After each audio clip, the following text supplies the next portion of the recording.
me sitting here, Debneel, who has come from San Francisco straight yesterday for the first time to Mexico itself.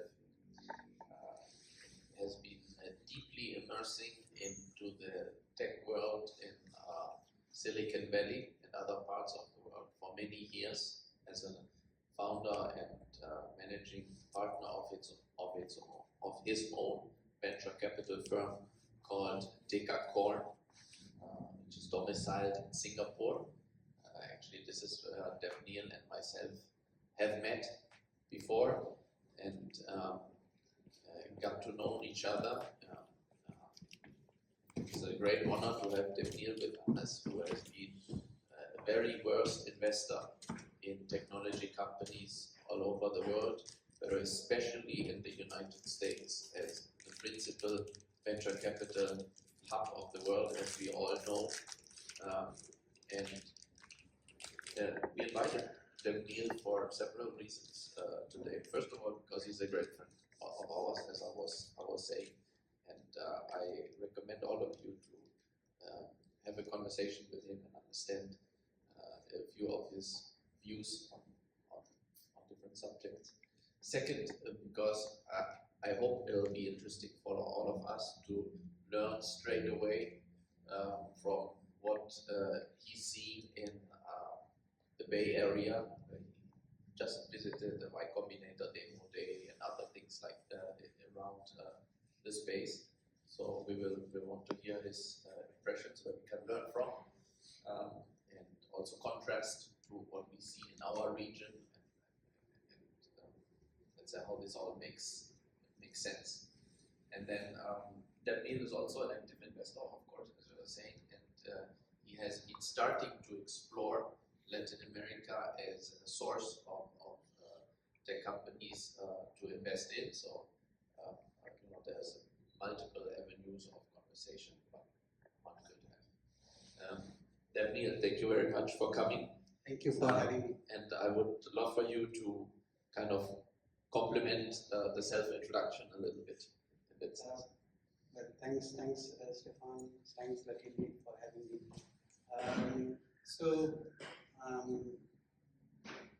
As Stephan has introduced, at Decacorn we try to do or go after opportunities that probably no one is working on, and that's where our blue ocean lies. And towards that end, we try to find where the best of the work is happening, and has brought us to most of our investments into the United States of America.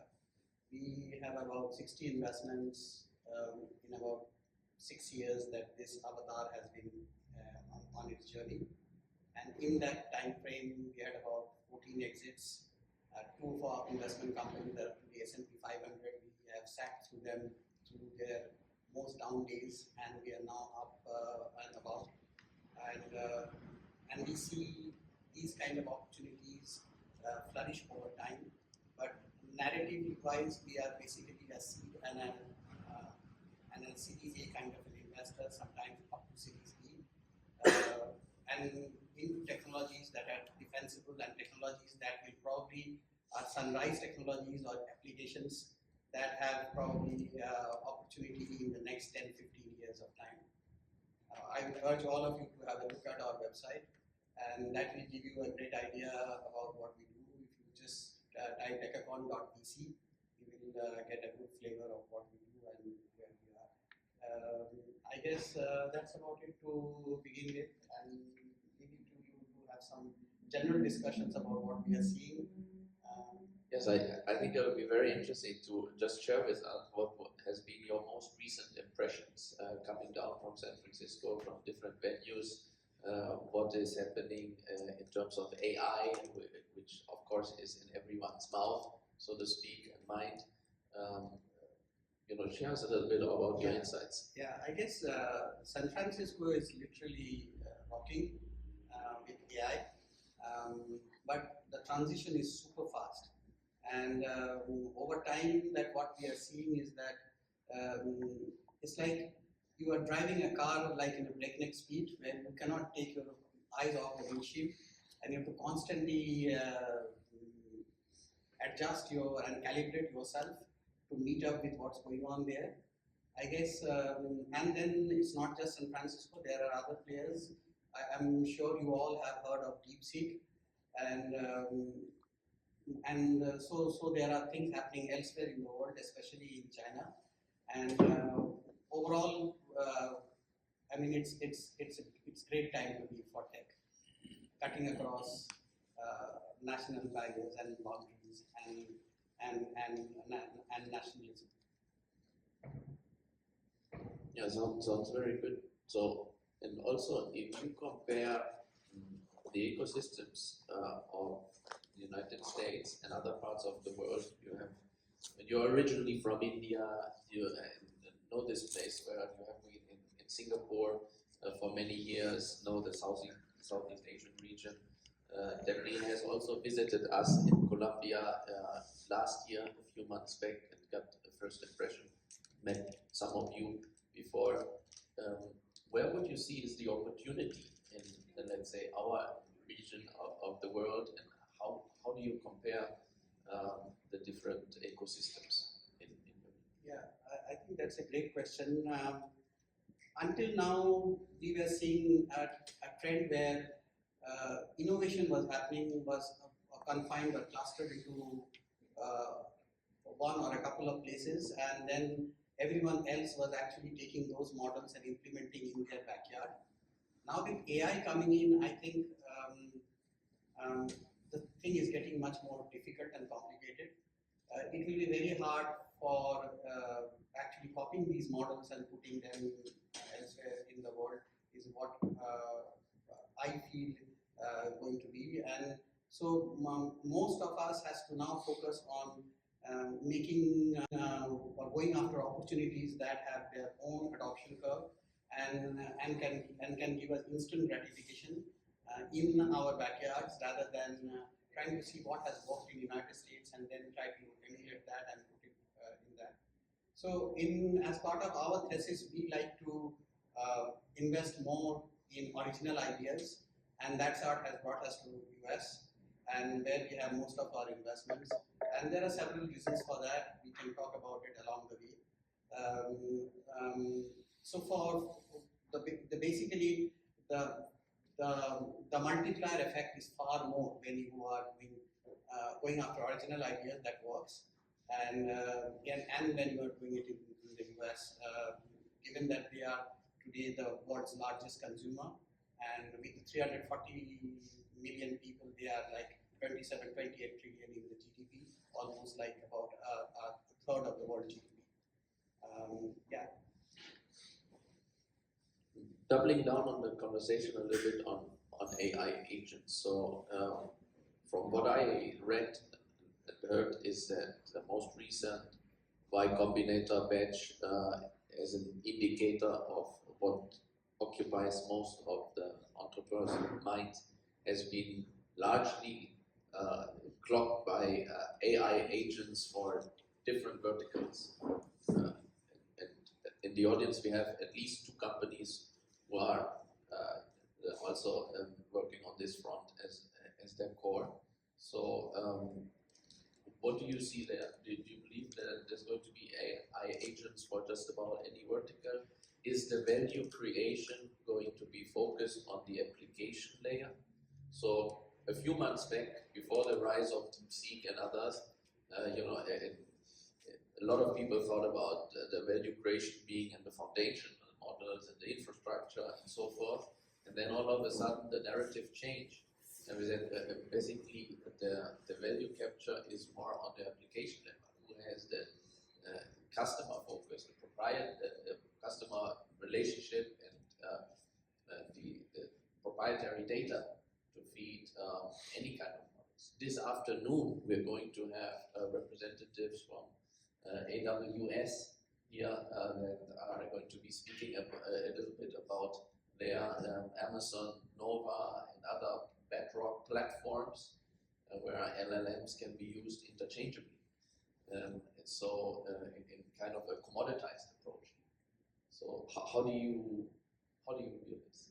I think this opportunity is once in a lifetime. It's a generational opportunity. AI.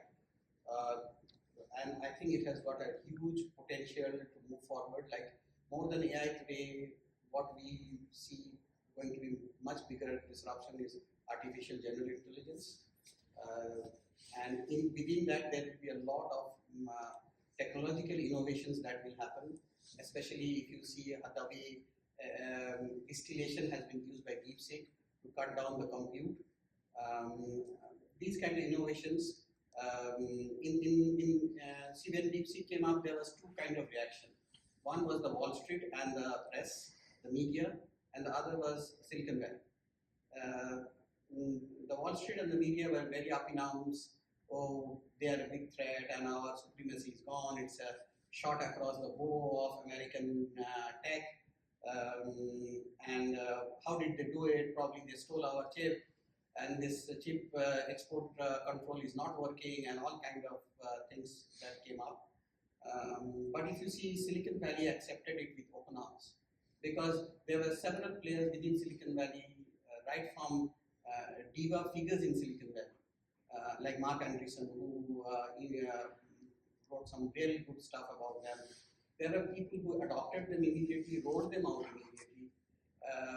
And in all this, what we see is that DeepSeek is not going to be a challenge to anyone. It's not a black eye for American tech or a bow across a shot across America's bow. It's actually making our world much more efficient. And this is not the end of it. There will be more players coming out, and probably from unknown places. This is where tech is such an amazing thing, where the David invariably gets over the Goliath. And when artificial general intelligence catches steam, these models will be able to do things far probably better than most of us. So there are also so many downside risks that one has to take note of and has to journey past them and insulate ourselves and isolate ourselves from those downside risks. But overall, if you see from the very beginning, the narrative has not changed. There were four main players in this. One is the chip makers, the silicon wafer guys. Then came the hyperscalers, and then comes the model players who have large language models which they are training, where actually players like DeepSeek has changed the rule of the game big time. And then comes the output from there, where the final output, where the startups who adopt them, businesses who adopt them and make things much more efficient and much more convenient, creates aspirational values that have large adoption curve and instant gratification. I think that's all the four are actually firing from all cylinders, and that's how we see the trend going. I'd like to pick up one point which I think is interesting, maybe hawkish, maybe true. I'm not sure. And this is about the revenue model of SaaS, which you see as in decline. Now, what kind of, or what have you lately noticed as for B2B companies, maybe in the AI space, as the emerging revenue model? And how do I charge my client? Is it per subscription on a monthly basis? If I have an AI agent, do I charge it as if it was a person, as the equivalent of a human worker, or commission based, like a more performance based model? Both. What is coming up in that sense? I guess we are clearly seeing a shift where seats will not sell anymore, and we have to, and also that means when I say seats, subscriptions will also not sell. It's getting more and more tokenized. It's more like, say, even as if I need to know something, today I don't go and Google anymore. I ask probably Debneel, and I want the answer, and only fear that Debneel gives me 90% time gives me a very good answer. But my only fear when I get a good answer from Debneel is that is it hallucinating? And same with everybody else, whether it is Anthropic or Claude or whatever. So I would like to pay for the right answer, and I would rather therefore go more on transaction level rather than on the seat or on subscription. That's where the things are going to move, and that is where probably there's a much bigger role to be played by agents rather than SaaS, because we need today people who are interactive. We need the counterparty I'm talking to be more interactive to me, and also get a hang of what's my choice preference are. Actually, there's also a very big downside to that. Beyond the point when the AGI starts learning my choice and preference, he can actually emulate me, and if this way they know the choice and preference of everyone in the society, in the nation, in the community, then they can also fake the community. They can actually promote wrong stuff into the community where we get biased about certain things and we fall into our confirmation bias. So those are the kind of downside risks that are very heavily prevalent there. But for now, I guess this is far more convenient and far more superior than having seats. So that's where I think the SaaS models either will have to transition themselves or they will perish. And one last question from my side, and then I would like to give the opportunity to the founders to ask their own questions. And this is about, as you mentioned, a few names in the AI space. It's about the dominance in the sector and what models will prevail and how many will an average user use. So probably we will see a world where this will probably more like cloud. Look at, there is no single producer. The three that we know very well together, they are almost like 60-70% of the cloud market, but still the remaining 30% or the remaining 20%, there are several cloud producers. And the market probably will remain like that, and that is probably good, because beyond a point then the question will arise, it's time to break them down because they are too big and too against anti-competition and stuff like that. And that's mostly for the naive consumer. Then as we move into specialization, there will be people who will exactly what you said, will actually compare the answers from several places and pick up the right answer for them, depending on what kind of application they are into. And then there are foundational model players. There will be many foundational models who specialize on areas which are a very narrow corridor and a niche where others are not playing. So there are a huge amount of possibilities that will emerge, and probably one thing probably is certain, that the players that you are seeing today in the forefront and leading, they probably may not eventually be the leaders. Like, I won't be surprised if we see a Yahoo Google kind of a thing in search, because technology is one place where the first mover hardly has any advantage. It is the second, third, fourth movers who have all the advantage to disrupt the first mover. And that's how it should be, because that's the way then we are all on our toes and we are not resting our laurels. I mean, this is basically what DeepSeek did already with OpenAI, and someone else like Nanos or whoever will do to DeepSeek. Absolutely. Or has already done. Yeah, and every time now you will see there are new things coming up. I mean, just see, after DeepSeek, so many things came up. I mean, just in China. I mean, Tencent said they are adding DeepSeek to WeChat. Then Alibaba said we have a far better thing than DeepSeek. So this is again, there will be a mad rush. And everyone will now be using and learning from each other, like the way they have used distillation. It's amazing, and it's really so obvious once shown to us, but we never saw it. But now everyone will rush to adopt it, and everyone has started doing that. Yeah. Well, very good. So, who would like to pick Debneel's brain on one of these issues, or make a comment? AI or not AI related, US venture capital related, or any of that sort. Feel free to go right ahead. John, please. Let's talk about the investor mindset. lately on how non-traditional AI-based companies are doing when raising rounds. Are investors, especially based on what you're seeing from coming from Silicon Valley, are investors favoring most of their money towards AI-based companies, or they're still looking into other opportunities that are not AI, and how they are approaching the value creation of those companies? I think that's a wonderful question. Again, like everything in life, we have to be very careful about not getting caught into the seasonality of it. Although AI, as I said, is a generational opportunity, no doubt about it. We haven't seen it, and we are very fortunate to be living in this world at this time. But there is also an aspect of seasonality in it. And much of investor money is flowing towards that, but savvy investor money is also staying away, and they're very picky and choosy because they know much of these will not see light of the day. And much of these investor money are also moving into areas where they are finding a bargain. Like recently, we have done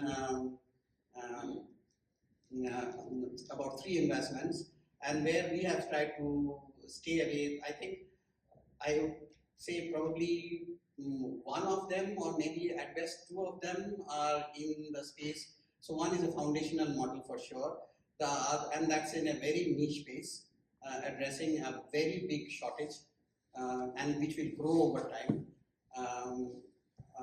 But the other one that we have done is a very, very different playbook, and it's a playbook where it's actually a hardcore tech-led, software-led manufacturing, going back into sort of maybe CAD/CAM kind of time frame, because that's again an area which is very heavily required to even usher in the kind of AI revolution that we are talking about. So everything is there, and don't worry about what you are doing. Try to see how you can go to places where nobody is there. Blue ocean. Do not fight in red ocean, and at the same time, make sure that you are doing something that's a pain point or a delight, so that somebody will use your software, more people will use your software and willing to pay for it. If they are not willing to pay for it, don't do anything. That thing cannot be monetized. Yes, and I will like to add 2 things there. So first, effectively there's herd mentality everywhere. There used to be with blockchain, now it's with AI in the investor landscape. So one should be very careful here, taking this into account. And the second thing is, in our regional context in Latin America, as we all know, technology adoption is typically 5 to 8 years behind. We saw this on a very interesting graph the other day out of the Mercado Libre financial statements. When you compare the adoption of e-commerce in China versus Mexico in the last couple of years, as an exemplifier of the speed and the lagging of technology adoption. So then you realize now the share of e-commerce versus total commerce in China is 50%, right? In Mexico right now it's 15%. And if you take the growth rates and look back, China 8 years ago, it was at 15%. So Mexico is exactly following the same trajectory as China, but 8 years ago. So that gives us also a view if, let's say, in Silicon Valley, where new things are coming out and there's a lot of hype and there's cutting edge innovation, until this materializes in this part of the world, many years are to be, let's say, seen, and meanwhile, businesses with or without AI can flourish. So the disruption, now we are in a world where the disruption is far more lethal, where if we are not up to the mark in terms of the change that is happening, we will be changed. We will be replaced. More questions and comments? Pedro. First of all, thank you. Thank you so much. I like your bold statements. Some of them are very bold, but that encourages a lot of thinking. I want to pinpoint in like a point that was quite simple actually. You mentioned that the way the pricing structure of SaaS exists as it is today will die if it doesn't evolve. And you said, well, I would like to pay for the right answer. In my mind, I immediately thought on, well, value-based pricing. The impact that my agent, my project, my software is going to have in that restaurant, in that, well, whatever company I'm selling. Now, some of the impact that you could create is far greater than the value that you pay. And you can also argue that that value was created not only by you, but by other things the company is doing. So, if you want to price something based on value, how do you truly measure it so that you can show and say, this is exactly how much I've saved you or how much I've gained for you? And how do you make it in such a way that is easy and understandable and easy to digest for that client, instead of just pay this much every month?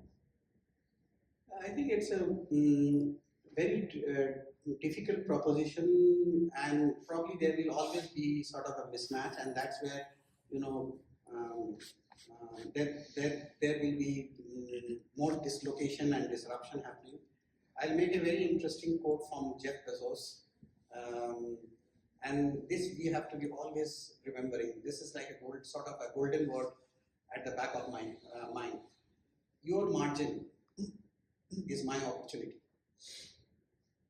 So there is always something left there which is not valued, not measured, not paid for.